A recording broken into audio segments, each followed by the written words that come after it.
When I came home, I realized the war I left behind was easier to face than the one waiting for me here. There was no parade, no welcome home banners strung across town, just the creak of the airport's automatic doors and the stale smell of reheated coffee in the empty terminal. The taxi driver didn't ask where I'd been. He just glanced at my limping leg and the exposed scar on my forearm, then looked away, like he'd seen something too ugly to hold his gaze. Deep down, I understood.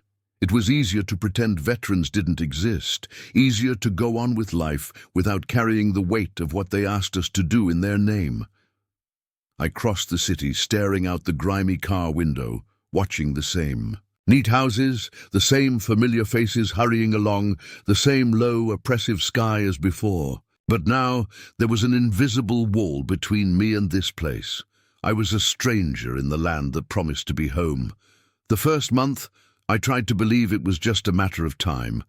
I booked appointments at the Veterans Hospital, or tried. Just 6-hour waits to be seen by doctors who didn't even look at my face, just filled out forms with tired hands. I sat on hard chairs next to older men, many in wheelchairs, others with eyes so hollow they seemed to have left their souls in some foreign desert. Nobody talked much. Not because there wasn't pain to share, but because we knew no one wanted to hear it. When I finally got an appointment, they said my symptoms, stress, anxiety, insomnia, chronic pain, were normal and that I should be patient. They gave me generic pills and a crumpled sheet with a number for a mental health hotline that I later found out answered once a week, if it answered at all. The money I'd saved ran out fast. The promised veteran payments were delayed, and the processes were mazes designed to lose people along the way. Each denied claim was like a fresh wound, deeper than the last. My old high school friends, who used to thump their chests talking about patriotism, now crossed the street when they saw me. It wasn't malice, maybe. It was fear. It was guilt. It was easier to reduce me to a problem than to see me as a mirror of what the country preferred to forget. And with each passing day, a silent rage grew inside me, a scream caught in my throat that not even years of military discipline could silence. One cold autumn afternoon, sitting on the sidewalk outside the Department of Veterans Affairs building, a denied benefits letter in my hands, the bitter taste of humiliation in my mouth, I realized no one was coming to save us.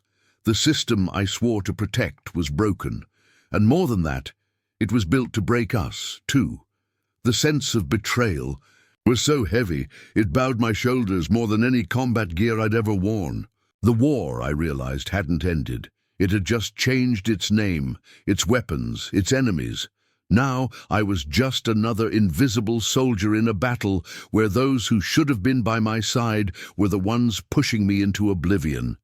And in that moment, among crumpled papers and indifferent glances, I swore to myself if they wanted me to shut up, they'd have to take me down again. But this time, I'd fight until my last word. The first letter I wrote was short, but carried every inch of my outrage. Addressed to the director of the Veterans Hospital, it denounced the neglect, the delays, the denied treatments, the ghost.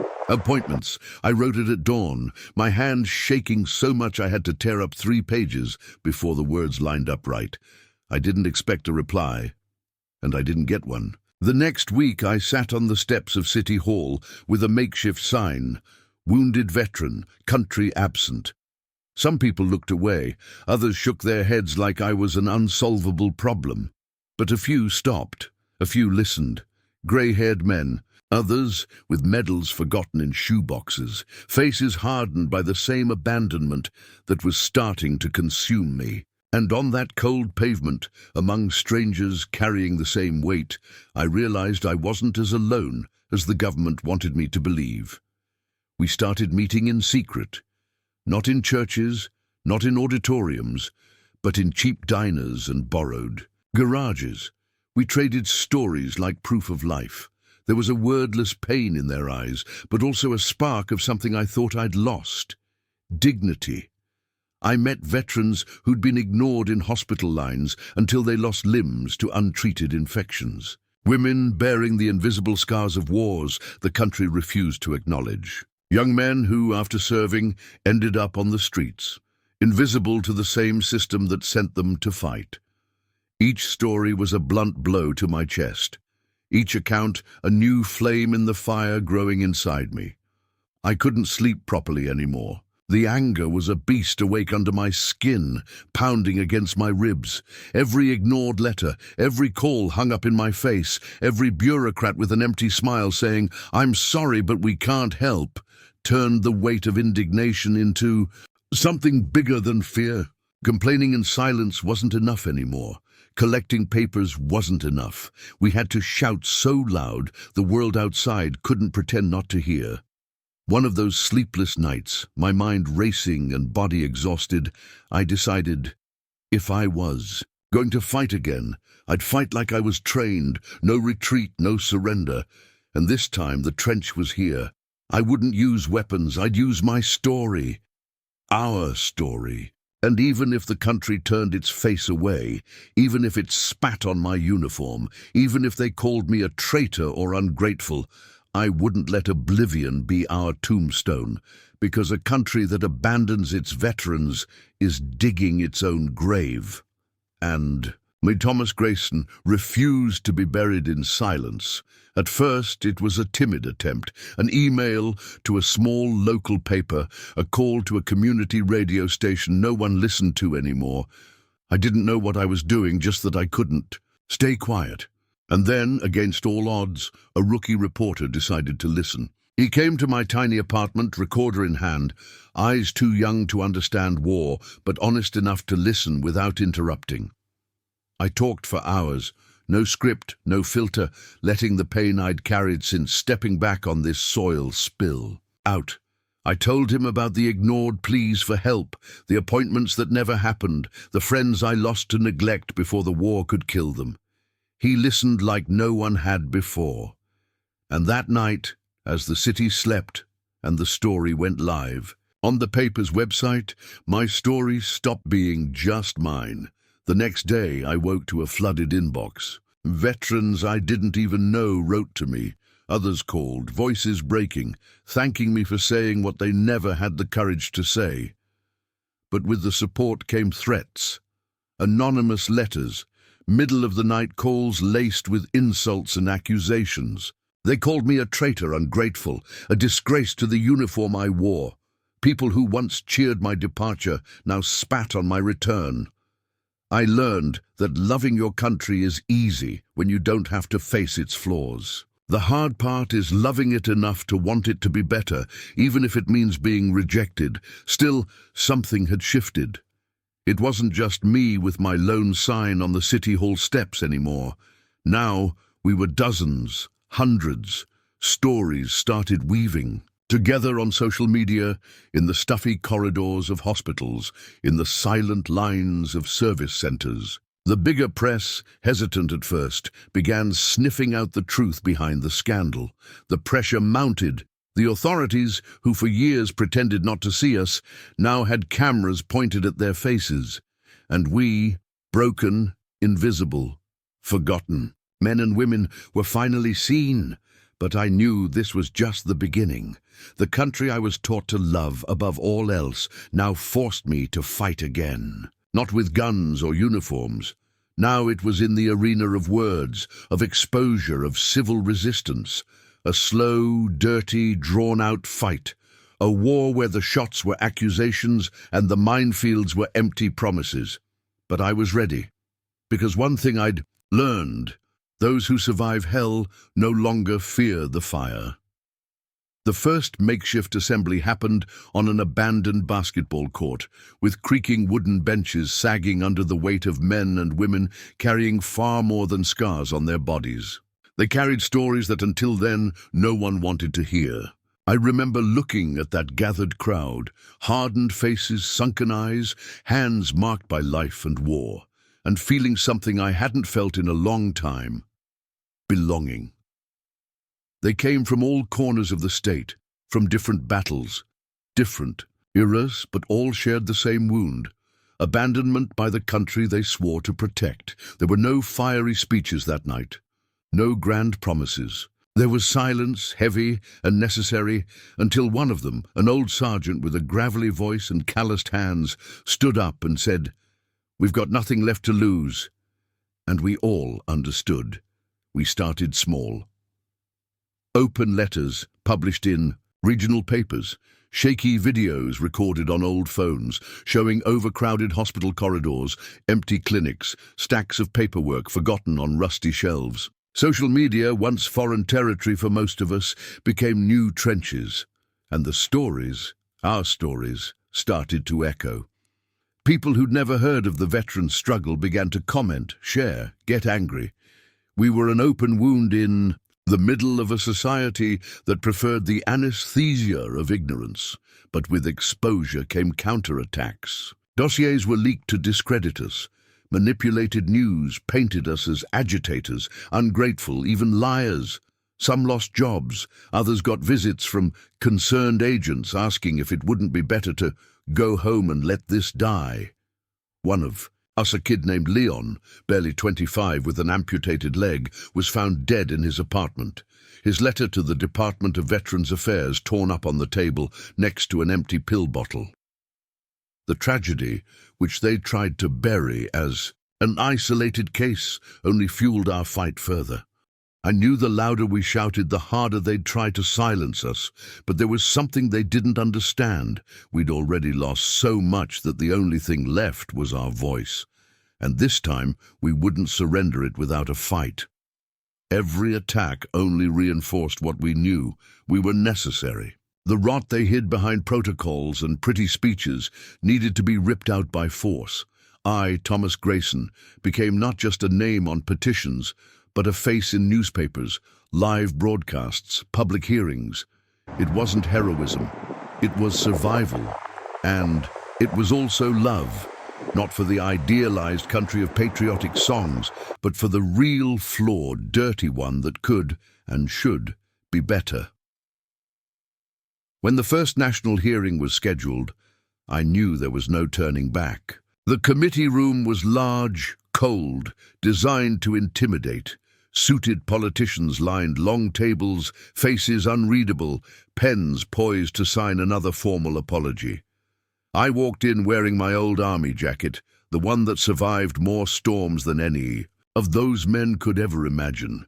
Each step to the microphone was heavy, as if I carried not just my story, but the stories of all who came before, and those who didn't have the strength to make it this far.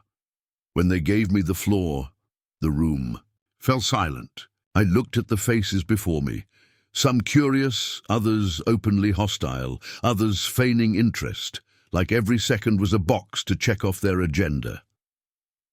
I took a deep breath, feeling the knot in my throat that had followed me since the war spat me back into the civilian world as a shadow of who I'd been. And then I spoke, no memorized speech, no mask. I spoke of the time I waited 9 hours for an appointment that never happened. I spoke of Leon, his ignored messages, his silent death. I spoke of the letters I sent, the doors I knocked on, the rejections I received. I spoke of what it's like to die a little each day, watching the country you swore to protect pretend you don't exist. Some looked away. Others kept their stone-faced expressions. A few, very few, let discomfort slip into their eyes. And when I finished, I didn't apologize. I didn't thank them for their time. I stood, looked them all in the eye, and said, "You have our blood on your hands, and this time we won't let you wash it away with silence." I walked out to the muffled murmurs of the room, camera flashes trying to capture something that can't be photographed. Pain turned into courage. The days that followed were brutal. Conservative outlets painted me as a political agitator. Nationalist groups called me a disgrace to the uniform. They even questioned my medals, trying to rewrite the history carved into my body. I got threats. My car was vandalized. Childhood. Friends became strangers, but new faces started appearing too. Faces of veterans, mothers, brothers, children who'd lost parents to neglect, now coming to me not just to thank me, but to join the fight.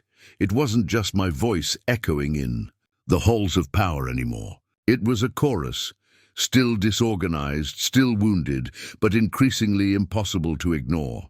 The battle dragged on like the toughest wars, in silence, with small advances and brutal setbacks. But now, unlike the trenches of my youth, I knew exactly what I was fighting for. And for the first time in a long time, I felt that every scar, every loss, every sleepless night hadn't been in vain. The flame they'd tried to extinguish in us was growing, igniting not just our hearts, but the sleeping conscience of a country that was beginning, however slowly and shakily, to wake up to the debt it owed us. The turning point didn't come with a grand announcement. No trumpets, no bold headlines. It came slowly, the way real change does. In hearings that dragged into the early hours, in meetings packed with tired faces, in petitions signed by hand, one by one. But it was real. I felt it the day an independent commission was formed to investigate the veterans' care system. It wasn't much, just a preliminary investigation. But it was the first crack in the wall they'd always said was unbreakable. And through that crack, we poured in like water, persistent, relentless, unstoppable. Serious reports started appearing in major outlets. Stories that were once buried now made front pages. Families torn apart by neglect. Veterans living on the streets after being forgotten by the country they swore to defend. Hospitals without basic conditions. The government, cornered, tried to shield itself. Officials were called to testify. Emergency funds were rushed out to stem the political bleeding, but we knew it was still too little. We didn't want just bandages on open wounds. We wanted the entire system rebuilt, from the ground up. With exposure came more risk. The threats grew more explicit. One night, coming home, I found my door broken open, my medals torn to pieces on the living room floor. A clear message: stop, or we'll end you. I sat on the floor amid the wreckage of my own history, took a deep breath, and for the first time in a long time, I cried. But when I stood, when I gathered every broken piece, I knew they could no longer break me. Because that anger they tried to shove down my throat to silence me only fueled me. It only reinforced what I already knew. Every threat I received was proof we were hitting where it hurt most. And then came the protest. Not a small one, not an isolated one. An uprising organized by veterans, their families, and everyone who understood that this fight was for all of us. Thousands marched to the Capitol, carrying photos of their dead, their wounded, their scars. We marched with rain-soaked signs, eyes wet with memory, the weight of entire generations on our backs. We weren't revolutionaries, we weren't traitors. We were the mirror they tried to shatter. And now we were too whole to be ignored. The top of the Capitol steps, with a grey sky threatening another storm. I grabbed the megaphone and shouted until my voice gave out, "We fought for you! Now you need to fight for us." And in that moment, as thousands of voices answered in unison, I knew that, even with a long road ahead, the silent battle we'd fought for so long had finally found its roar. In the months following the protest, something began to shift. Not the way we hoped, swift and triumphant, but in the painfully slow rhythm of things too deeply rooted to change quickly. Investigations were officially opened, this time with cameras, prosecutors, and public pressure. Representatives who once slammed doors now had to listen, even if reluctantly. Veterans' hospitals, once forgotten like ghost buildings, came under scrutiny. Rehabilitation programs that existed only on paper started to gain real traction. Some bills began moving through Congress, promising long-term reforms. Nothing was handed to us. Every small victory came with clashes, political betrayals, attempts to divide us. But even so, the wall was cracking. I was different too. My face bore the marks of sleepless nights, my body the accumulated exhaustion of fighting without respite, and my soul the strange sensation of having aged beyond what time allowed. Sometimes I wondered if it was worth it, if all the exposure, all the hate directed at me, all the reopened pain hadn't been too high a price. But one look at those standing beside me, men and women who once barely had the strength to lift, their heads now marching with restored dignity, and I knew it was worth every scar. We were no longer invisible. We were no longer numbers in unread statistics. We became faces, stories, voices echoing in squares, newspapers, ordinary homes. The flag I swore to protect was no longer an empty symbol to me. It was a promise, not of perfection, but of a continuous fight to make it worthy. A real country isn't one that hides its mistakes. It's one that finds the strength to face them. And if it took bleeding again to remind people of that, I'd bleed. One morning, sitting on the steps of the new community center for veterans, one of the first projects approved after the mobilization, I saw young soldiers in uniform walking in for support, treatment, hope. I saw volunteers offering coffee, real doctors offering to listen, not just pills. It wasn't a miracle. It wasn't complete redemption. But it was a start, and it was real.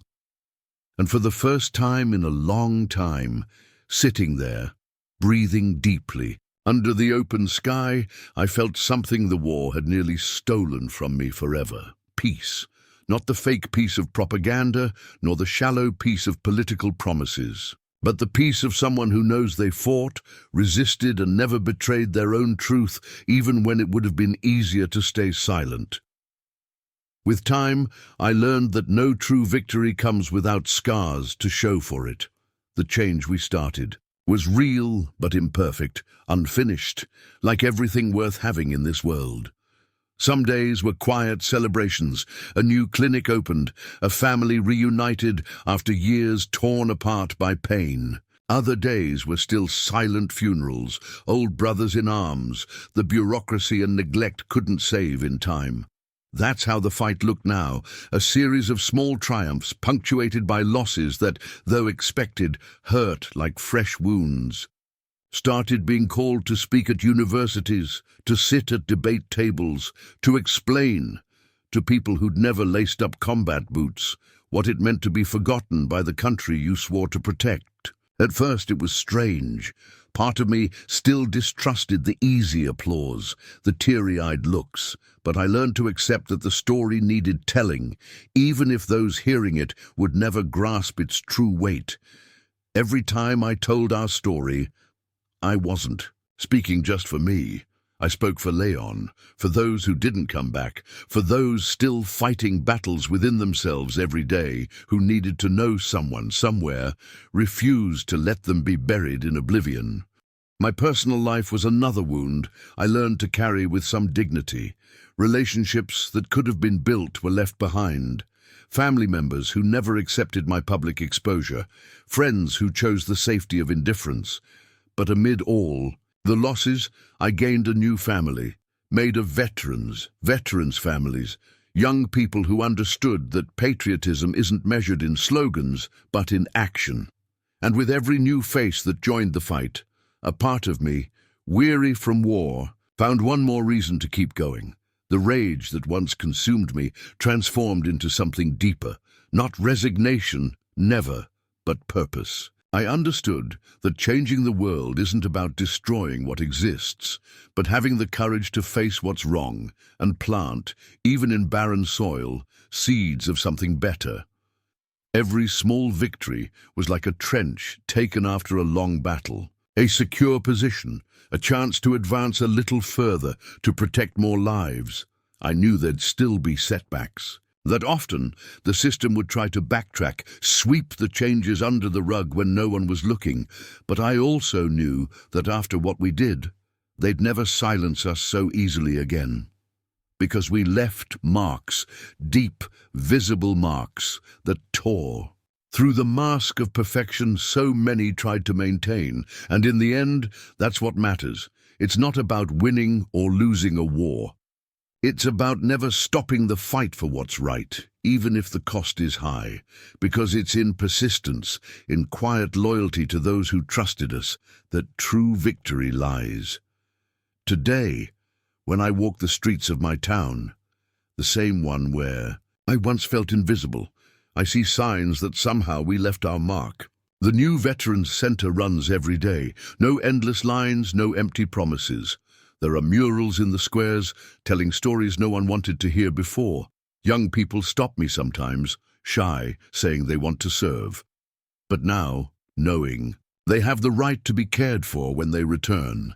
And in those moments, I feel a quiet wave of pride swell inside me. I'm not naive. I know the system still fails. I know there are still veterans suffering, families mourning their dead in silence. But I also know we lit something that can't be extinguished, awareness. Our story is etched in stone, and no matter how they try, they'll never push us back into the shadows of omission. Because now, we are living memory. We are the uncomfortable reminder that true patriotism isn't measured in fiery speeches, but in how we treat those who gave everything. My body no longer has the strength it once did. The marks of war and the fight against my own country still exact their toll. Walking hurts, breathing sometimes too. But every pain is a reminder that I fought to the end. I wasn't perfect. I didn't win every battle. But I never stopped, honoring the truth I carry in my chest, that loving your homeland means demanding it be worthy of its children's blood. Sometimes, on afternoons when the wind is stronger and the town feels calmer, I sit on the porch of my small house and close my eyes. And in my memory, I see the faces of all who marched beside me. I hear their voices, I feel their strength. I know many of them are gone, but I also know each one left a seed planted, seeds of courage, justice, hope. And as long as there's someone willing to stand, to say no, to remember those who came before, as long as there's a voice that refuses to be silenced, what we built will never be forgotten. I, Thomas Grayson, war veteran, son of an imperfect country, chose to fight not just for the land where I was born, but for the promise that it can and must be better. And if my legacy is only this, then it's enough to show that sometimes you have to face even what you love to make it worthy of your love. And I regret nothing. Years have passed, and today Thomas Grayson's story is told in books, shown in documentaries, and remembered in small veteran ceremonies across the country. Not as that of an infallible hero, but as that of a man who had the courage to face his own country to demand justice. His fight inspired reforms, saved lives, and rekindled the dignity of those who served and were forgotten. He didn't seek glory or thanks. He sought only respect, truth, and the promise that those who carried the war on their shoulders would never be abandoned to their fate. Thomas became a quiet symbol of something greater. The reminder that true patriotism isn't proven in words, but in the courage to fight for a better country, even when it demands sacrifice. His name continues to echo in every veteran who today receives dignified care, in every young person who chooses to serve with hope, in every citizen who understands that love for the homeland begins with respect for those who protected it.